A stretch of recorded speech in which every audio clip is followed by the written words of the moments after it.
जिउआव जा मावनो गोसो माव, नाथाय नों मोनसे बाथ्राखौ अराय गोसोआव लाखि। बे समाजा, बे मुलुगा बै मानसिखौ माब्लाबाबो सनमान होआ जाय मानसिनाव भेलु गैया।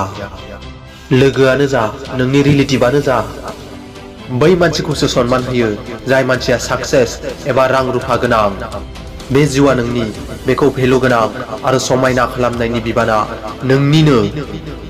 साक्सेसनि उन खारनायखौ गार, गावखौ भेलु गोनां खालामनो नाजा। एभेलेबल दाजा, नागिरनानै मोनै जा। जेब्ला नोंनि भेलुआ बांगोन अब्लानो नों साक्सेस जागोन। गावखौ मालायजों माब्लाबाबो दारुजु। नों बेनिख्रुइ साबसिन हामसिन होननानै साननानै ला। जाय सानखालिनिफ्राय नों गावखौ जोहोलाव होननानै साननानै लागोन, बै सानखालिनिफ्राय नों जोहोलाव। जाय सानखालिनिफ्राय नों गावखौ बीर होननानै साननानै लागोन, बै सानखालिनिफ्राय नों बीर।